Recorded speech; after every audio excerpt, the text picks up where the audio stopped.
I begged my sister to choose her fiancé over me, but she ended their 9-year relationship to keep being my full-time carer, and now I feel like the burden that's ruining her life. I'm a disabled 21-year-old male. I live with my older sister who's 27. I've been a paraplegic since I was a kid as a result of an accident. Our remaining parent, our dad, is pretty old and sick. He's in an old folks home, and my sister takes me to see him occasionally. My sister is pretty much my full-time carer. She has her own job which she works to support both of us, and when she's not on her job, she's usually taking care of me. She's had a very serious boyfriend for 9 years. They've been in a relationship since she was 18. It's always been a very serious relationship as far as I can tell. He's a really good guy and he's always been nice to me. He also hasn't shied away from offering financial help once in a while.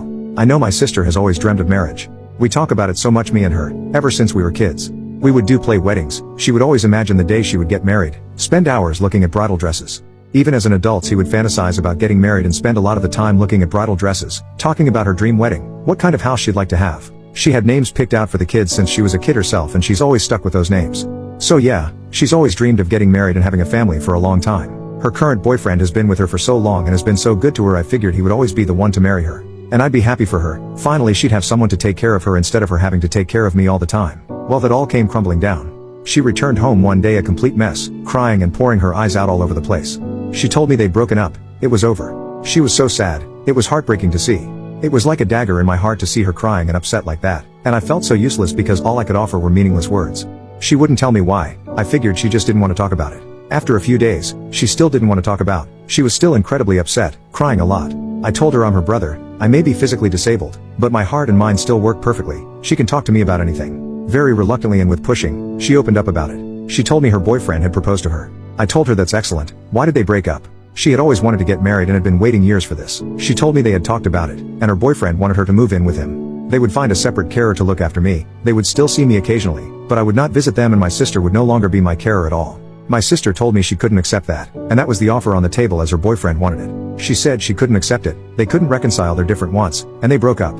I told her she's crazy. She should have chosen her boyfriend. I know she loved him so much and he was crazy about her. She should have gone and gotten married. She can stay tied to me forever. She should live her own life and have her own family. She was still crying heavily, and she told me she realized that she would never be able to have that. All that stuff she wanted as a kid, to be a bride, have a wedding, have a family, none of it would ever happen. She would be taking care of me forever.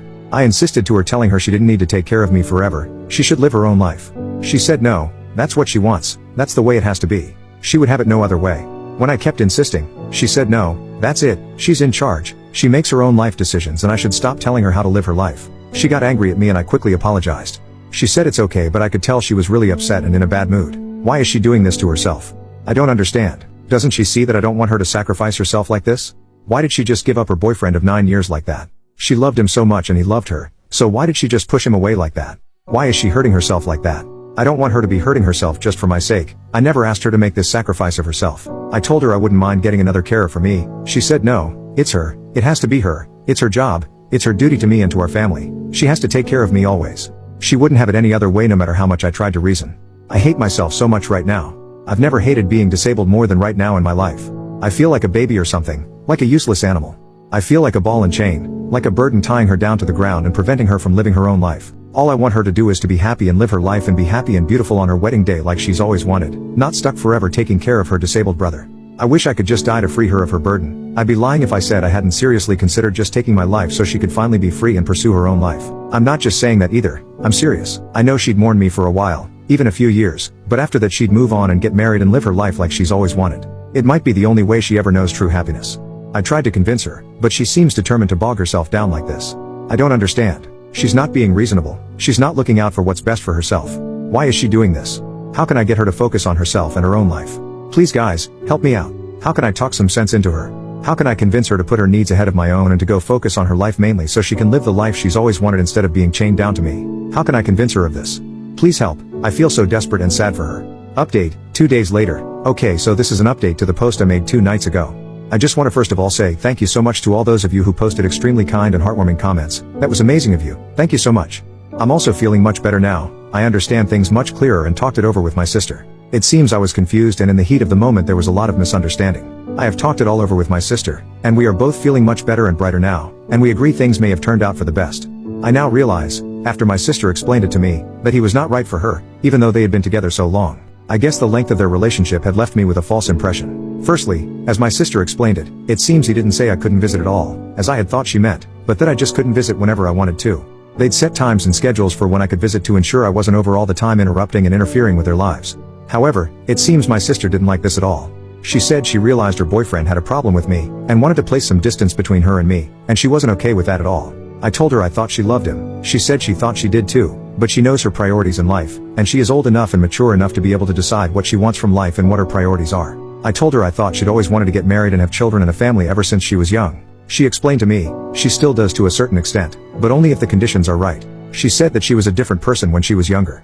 Now that she's older, her ideals and priorities had changed. She said that if she does get married, it's basically like what one commenter described as a package deal. I'd have to be included in the family too, and I'd have to live them and be part of their family full time. She said if any potential husband couldn't accept that, then he could get stuffed and she didn't want him. That's basically what she thinks of her now ex-boyfriend, and she said she feels much more positive about her future now that he's gone. She said while she was with him, she was always feeling unsure about what the future held in relation to her and me, but now that she's made her firm decision, she knows she'll never let go of me. I asked her, what if this means that she'll never get married? What if it means that she never ends up finding a guy who's okay with all this and is willing to settle down with her with me in the fray? She said if that's the case, then so be it. As she explained it, she basically said I'm her family now, I exist and I'm the most important thing to her. She won't sacrifice me for a hypothetical husband and hypothetical children who don't yet exist but may one day. She said priority number one for her will always be me and taking care of me throughout my life and disability. She couldn't imagine living her life without it. I told her, but didn't she feel she was severely limiting herself by chaining herself to me? Didn't she feel she was severely restricting her opportunities in life and what she could become? She explained that her years with me and taking care of me had helped form part of her identity. Taking care of me now is part of her identity and character. It's one of the things she lives for. I found that amazing, but she said she could have it no other way. I provide to her just as much as she provides to me, she said, and perhaps even more. I told her she was exaggerating, but she insisted it was absolutely true. She explained how the mere fact of her looking after me, and her taking care of me, day in, day out, brings so much joy and happiness to her life, she doesn't know how she could ever live without it, and to her it's so much more important than the possibility of having a husband or children. I found it difficult to wrap my head around that. I joke that I really can't imagine that it's always that fun, especially when she's, say, wiping crap from my butt or something. She just laughed and explained how sometimes something that can superficially seem gross, disgusting or painful can still be beautiful and cherished when you look at the love involved. She used the example of a mother giving birth. After 9 months of sickness and swollen body, she has her body ripped open, there's blood everywhere, screaming and crying, and it's the most intense physical pain of her life. But at the end of it all, it's still beautiful because it's an act of love and she endures all that pain to bring to life someone whom she will love forever. So yes, even acts like wiping crap from my butt, as gross and disgusting as it may seem to some, is in of itself an act of love and an example of how much she, as a sister, cherishes me as her brother, and the lengths she will go to as a result of that relationship. And that, I think, is beautiful and true love. So now I have a completely new outlook on her and our life. It's much more positive and I no longer see myself as a burden or a chain. She helped me realize my own self-worth and value. I'm not just some disabled guy in a wheelchair that needs help. I'm a brother and I provide love, friendship and value to this amazing, beautiful, kind-hearted woman I am so proud to call my sister. I no longer have any thoughts about ending my life at all, because I realize how much I am worth to her and how much I mean to her, and how much it would hurt her if I do that, and I could never bear to do that. So I just thought I'd share that update with you all. After all those incredibly warm and supportive comments you gave me were so uplifting. I can honestly say, even though I may be physically disabled, I consider myself to have this amazing gift because I'm blessed with love, and this love is the most amazing thing in the world. I can't imagine living without it. Thank you all so very, very much.